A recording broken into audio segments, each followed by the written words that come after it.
All right, so thank you everybody for the opportunity to speak at the A4LE virtual conference. We were really looking forward to seeing you all in person and hope to be able to do that sometime soon in the future. So today we're going to talk about the 21st century urban high school and kind of an idea of how to make this into a competition project. So a learning institution as a community resource.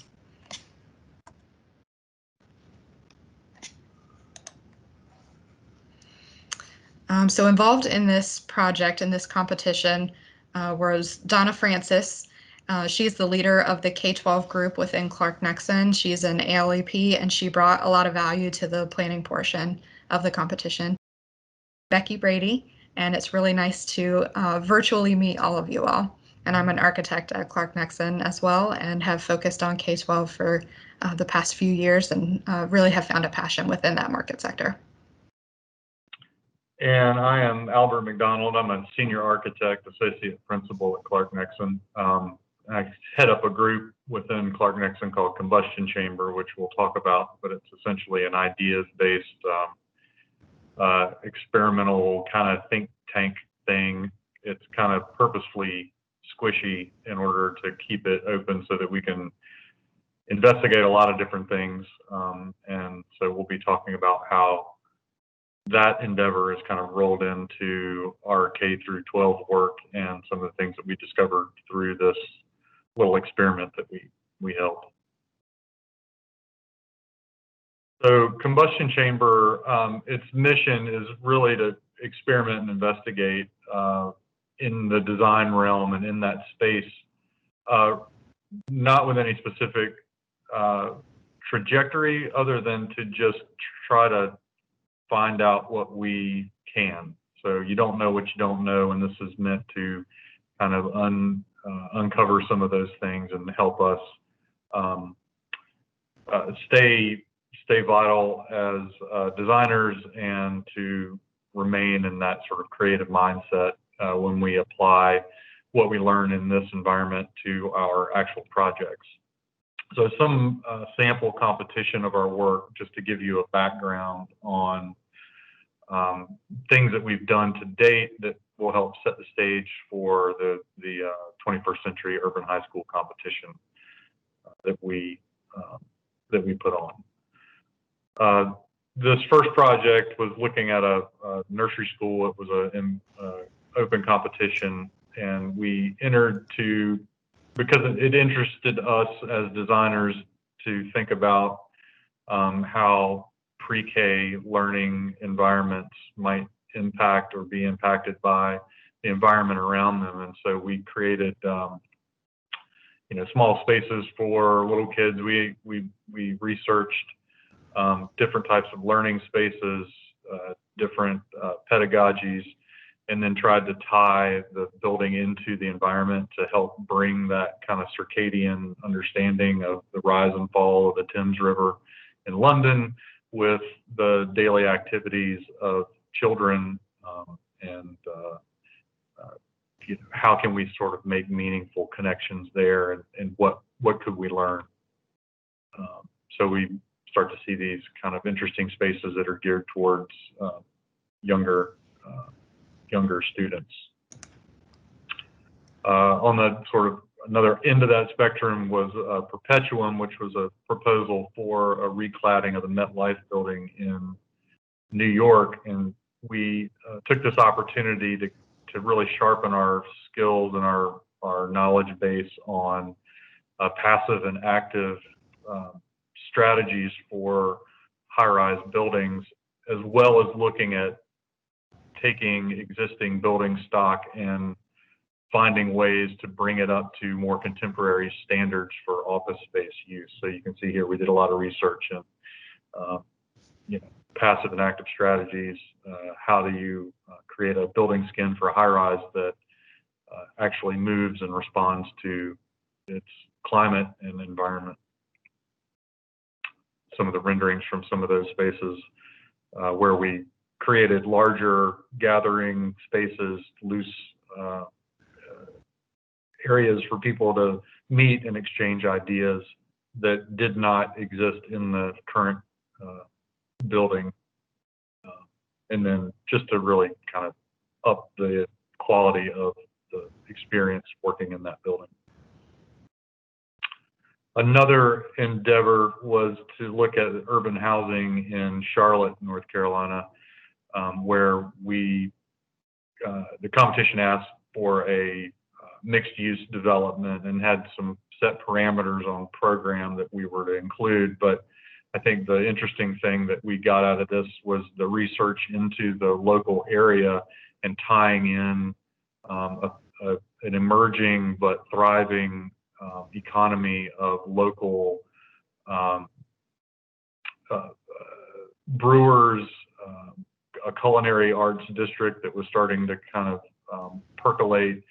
And we introduced into our program something that would help kind of bring all of that together, which were these teaching kitchens that would tie in, that we proposed would tie into a local culinary school, and then give residents access to fresh greens and vegetables, and could operate in sort of a co-op with the teaching kitchen where they could donate some of their produce to the school for the students to learn, and then in return would have access to fresh meals and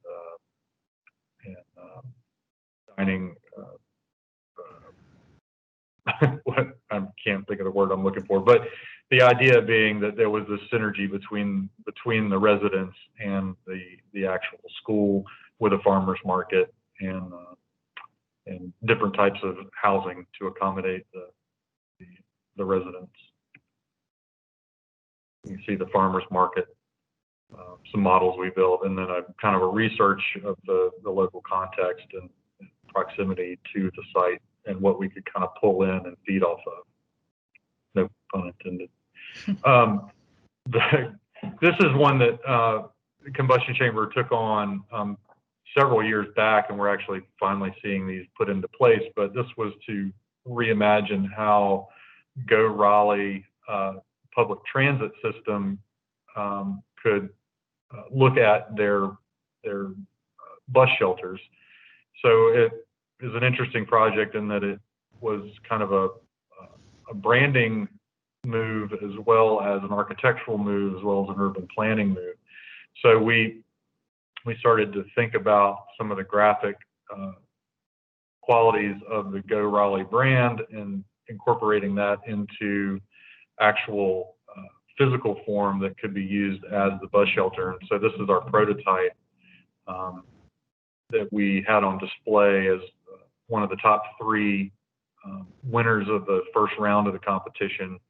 Once we completed this round, we were awarded first place, and then asked to go in and work with the city to create one that would meet all the DOT requirements and the city requirements, et cetera, et cetera. So here's some photographs of the prototype as it was being constructed and painted, and then the final, the first installation of the final iteration of the bus shelter at the North Carolina Museum of Art. And so as of the last 2 or 3 weeks, we started to see more and more of these pop up. I think there's around 8 or 9 of them in existence now throughout Raleigh, with many more to come. I believe they're going to, the first round will have 20 to 30 of these around town. So we're really excited about that. This was one of the first competitions that actually resulted in physical form out in the city, which is super exciting for us. That got us thinking about how we might actually look internally at Clark Nixon and use these competitions as not only an educational tool for our colleagues and ourselves, but also as a way to expand our knowledge base within some of the practice areas that we already sort of inhabit. So we do a lot of K through 12, but we also are involved in a lot of university work and public work. So we took the opportunity through a connection at Duke University to look at international graduate student housing on Duke University's campus, and really begin to think differently about students that would be coming in, likely from other countries, right, international. So they would may have little or limited experience in the United States. So how do we create communities for them where they can have an identifiable setting or identifiable group of people that they can kind of associate with, to have a level of comfort in a new place, but also have the opportunity to exchange ideas with people of other cultures and other places around the world, and also within the Durham region. So starting to see, ideas of public spaces, gathering spaces, outdoor, indoor, things like that, with a heavy dose of research that went into how that form might take shape, how it might react to the site, but also how those programmatic needs of the particular students living there might influence how the building operates and works. And so we start seeing, some interesting spaces that we were presented to some of the Duke faculty, and they're excited by it, and we'll see if anything comes from it. There's still an opportunity, we think, where this may get built in some form. So we're looking forward to that. And that led us to this competition that we're going to talk about now, which is the 21st Century Urban High School. And from there, I'm gonna let Becky do most of the talking from here, and I'll chime in as necessary. Yeah, so before we get really into the meat of what we did with this competition, I just want to add that for Combustion Chamber, one thing that I really appreciate is that there is no competition that is too small and no competition that is too large. The goal is really to just keep pushing ourselves and to expand kind of our ways of thinking and seeing things from different perspective. So that's really what we tried to do with this project as well. So the Duke Housing Project, that was what we called the first ideas competition. And where that really stemmed from was Duke didn't come up with that competition. Clark-Nexon came up with that competition. So kind of piggybacking on that idea of, we can create something to, maybe generate some different ideas. Maybe it'll go somewhere. We came up with this idea of, branching into the K-12 market. So I think what happened was Albert had posted something on social media about advocating for school safety in DC. And I saw it and it was like, well, hey, we should talk about this because this is something that, I'm very interested in too. So that led to a lunch where we started talking with Albert, Donna, and myself, started talking about K-12 and kind of the trends, and hey, maybe this is something that we can grow into our second ideas competition within Clark-Nexon. So the idea of safety got us talking about the idea of housing, which came up in conversations with a school board member, talking about how, teachers really coming out of school, it's a major challenge and it's a big thing to consider. If they're living in an urban community, they're almost priced out of where they can live. So we need to come up with a way to kind of include some housing, some subsidized options for teachers who are just fresh out of college. Also, how can we think about schools in different roles with, providing them in a mixed use opportunity, and how can we welcome the community in? So we're thinking about how can we challenge the role of schools, but also how can we challenge ourselves in thinking about schools? How can we kind of think outside of the box with this one? So we started looking at some precedents for schools that were actually part of some mixed use facilities. So the Brooklyn STEAM Center is really focused, obviously, kind of on CTE and STEAM programs, and it's integrated into a building with all of these different companies. So on a day-to-day basis, they have an opportunity to interact with these different industries, which is a really cool opportunity for them. We also looked at some precedents of a school and a nursing home that were paired together, and kind of the symbiosis that was formed out of that with the pre-K and kindergartners and their relationship with older folks in a nursing home, and the relationships that really formed out of there. There's also the Aviation High School with a Boeing flight campus, and we can go on and on. So there are a lot of really interesting ideas of how schools can really integrate themselves into the fabric of their communities. So we were coming up with these ideas and really trying to make everything as kind of as clear as possible. And we also really wanted to promote this idea within our firm. So the objective of the competition was to design a multi-use urban high school that incorporated teacher housing, some sort of open-ended amenity space that was shared between the community and the school, and still think about, kind of safety and mixed use and permeability and kind of layers of interior and exterior. So we left parts of the program very loose to be able to identify and kind of just come up with any solution that the teams wanted to. So we strategically chose the site to be located in Greensboro.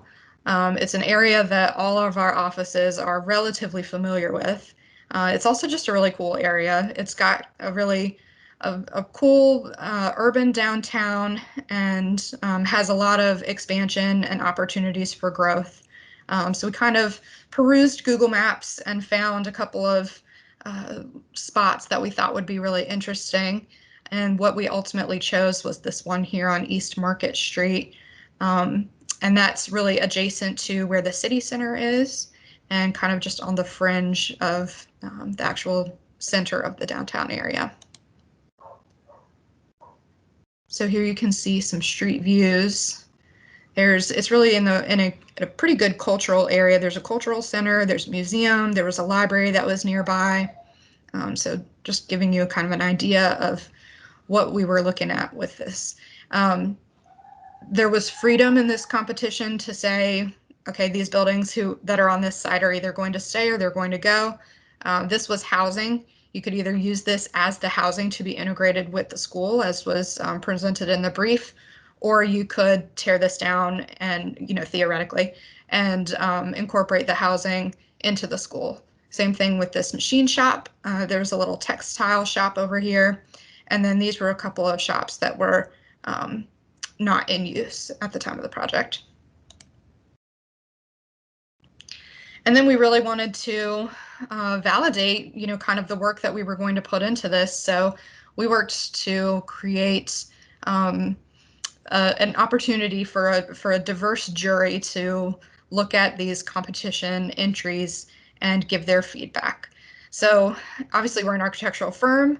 We're trying to push ourselves in design, so we wanted to have some architects as part of the jury members, but we also looked outside of that realm and invited some other folks to join in on the jury as well. So we have a good relationship with Wake County Public Schools. So there was a senior director of real estate services who participated as a jury member. There was a Triangle area realtor who participated. We had several high school teachers, a safety advocate, and even a school board member for Wake County Public School System.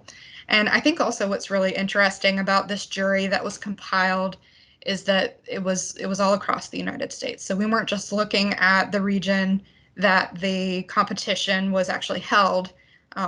It was more broad spread. So here's the core program that was provided in the brief, and then here's kind of the deliverables that we asked each team to provide. One thing that we did want to do was provide this core program as part of the brief so that this could kind of come pre-baked, and then we could focus more effort and more imagination, more exploration on what the possibilities could be with the community integration. And so we'll take a look at the entries. So at the time, Clark Nexon had 10 offices, and we had 4 offices that participated. What was really cool was that the Raleigh and Charlotte offices, they're fairly strong in the K-12 market, and we're continuously doing work in the K-12 realm. But the Vienna office and the Virginia Beach office doesn't have a whole lot of K-12 experience in their back pockets. So they were coming at this with really fresh eyes. And not jaded at all, from doing K-12 work on a day-to-day basis. So it was really interesting to see what came out of these different offices and just the different ideas. So this was from the Vienna office, and this was called the Loom School. And their big idea was that they were really weaving the school itself into the fabric of the community. So it had this track that did essentially this figure eight around the entire site, and it wove in actually this little textile shop. So they kept the textile shop and made that a part of the curriculum of the school. So they were really trying to embrace the community with elements that were already existing, which I thought was a really neat idea. And each of the teams were really challenged with studying the site itself, making sure that we were thinking about how this would affect the community, what's around you, how it affects your collaborative spaces that are already established. Since it was right near that arts district, how could you play into that? A lot of cultural and civic stuff that was nearby, but it was also kind of on the fringe of this industrial area, so kind of bridging those two separate areas. I think one thing to note too, Becky, is that we had also asked all the participants to formulate what a typical daily schedule for each facility would look like, so that it got the participants to think outside of traditional school hours. And so when things start to phase out in a regular school day, how might the community get some use out of those spaces that would otherwise be uninhabited or unusable, or unused? So thinking about the facility use in more of a 24-hour cycle and less than just a 8 to 10 hour cycle. Right. And how do you keep the safety and security that you need with the school, but also invite that community in, and how do you work that in with kind of that 24-hour cycle as well? Right. So this was from the Charlotte office, and this went in a very interesting direction. It almost went very, very technical, almost sci-fi-ish. And it's funny because what they proposed was that by 2099 and beyond, was that essentially this school space that started within this block starts to spill over, and these data columns start to kind of pop up all over. And now it's not just on this block, now it's kind of expanding throughout the city of Greensboro. And essentially, you don't have one school building, you just have these nodes where you can do classes. You can either come together in a building, or you can go to one of these other nodes. And I was thinking about it today that it's almost what we're doing in times of COVID. So maybe they were really onto something here.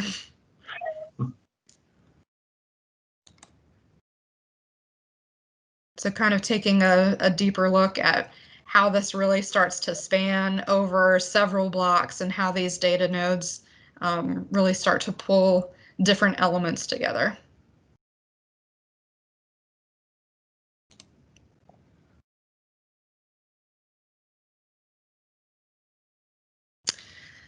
This was from the Raleigh office. This was East Market High School. And what this one was looking at was incorporating a food hall. Food halls were, pretty trendy, and it was a good way to bring in community, but also kind of have that, okay, this portion is for the community, and then after that, this is kind of for the school. So having sort of that clear division there, but still inviting that integration. So looking at the site plan, trying to draw people in, both with the form of the building and with the site itself.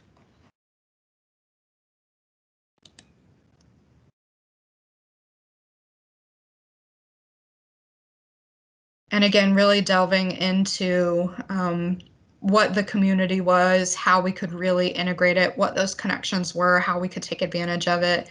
Going so far to look at, bus schedules and bus lines and bus stops, and how do we really need to work our bus loop specific to the school versus the buses for the city, how all of that really played together, and then taking advantage of solar orientation and then protecting site elements from heavy winds.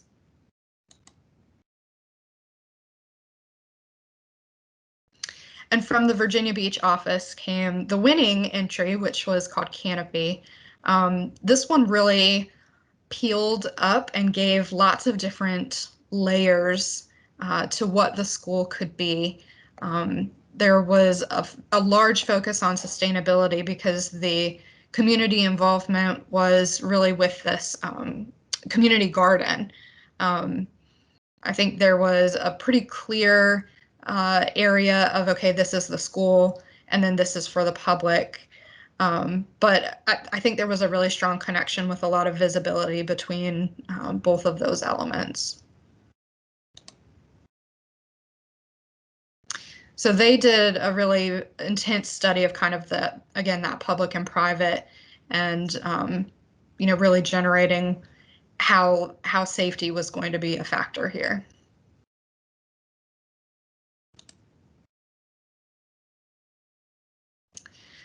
And some of the big takeaways from the project overall were it was really interesting because when we had the jury come together, again, because they were all over the United States, we invited them to both send written responses via email of, kind of giving their comments and their thoughts for each of the competition entries.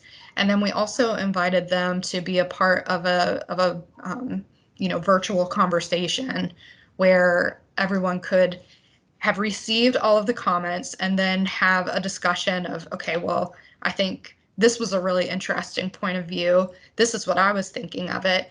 And then all kind of come to a single conclusion of who would be awarded, the winner of the competition. So really listening to the jurors kind of debate and go back and forth about, well, when I'm thinking of how I spend time in my classroom and what my kids need versus an architect who's thinking of, the form of the building and kind of how the plan is working. Seeing things from those different perspectives and hearing people start to understand what someone else is thinking was a really, really cool thing to just listen in on. Um,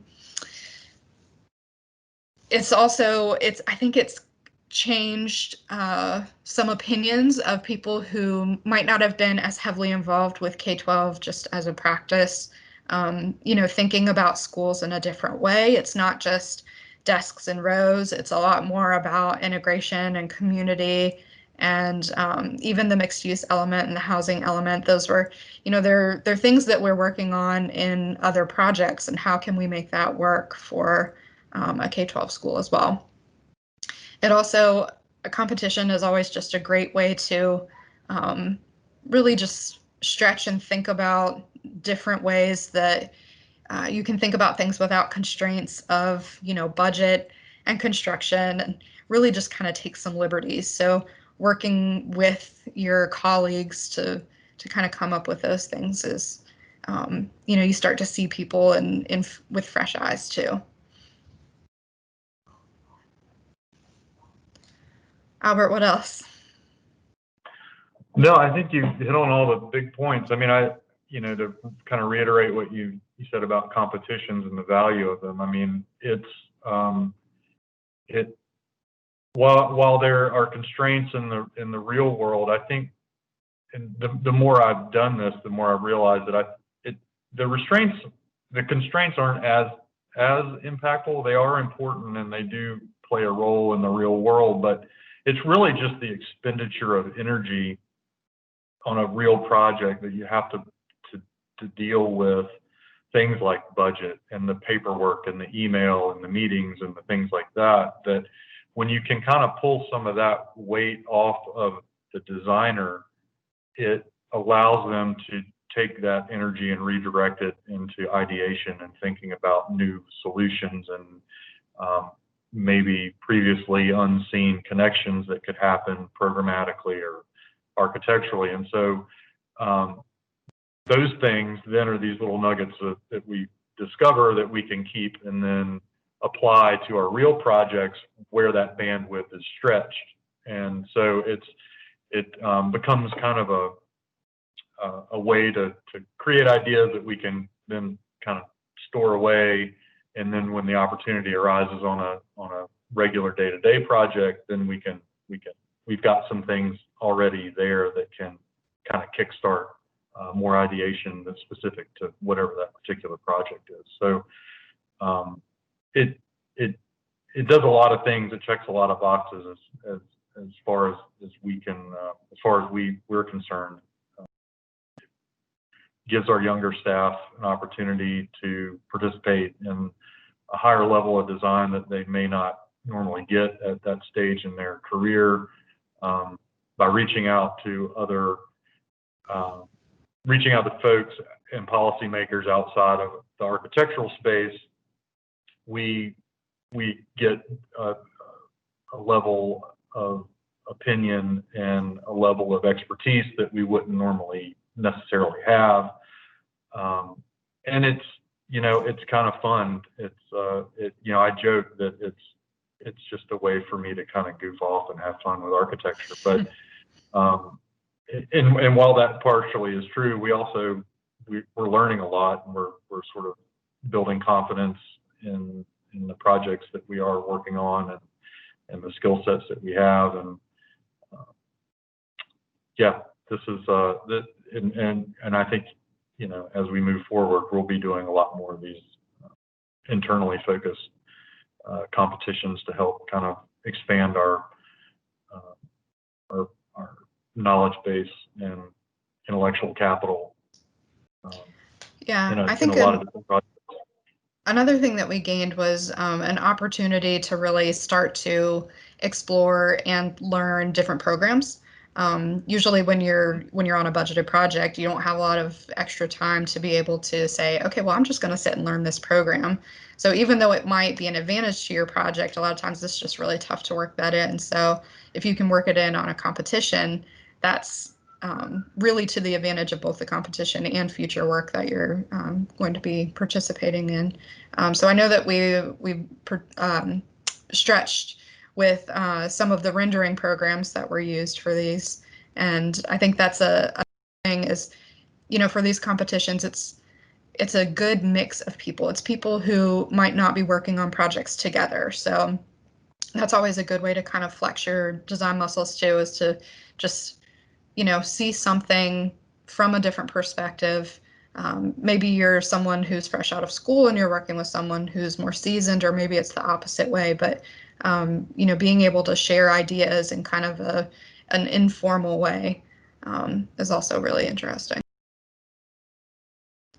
And then in the end, we did create, we took all this work that we did and we kind of consolidated it down and made a little booklet out of it. So now we have this for both business development and marketing. And we've even, attempted to reach out to the city of Greensboro to see if they have any interest in actually, talking further about K-12. And we have a great opportunity to put a school on a block that they already have.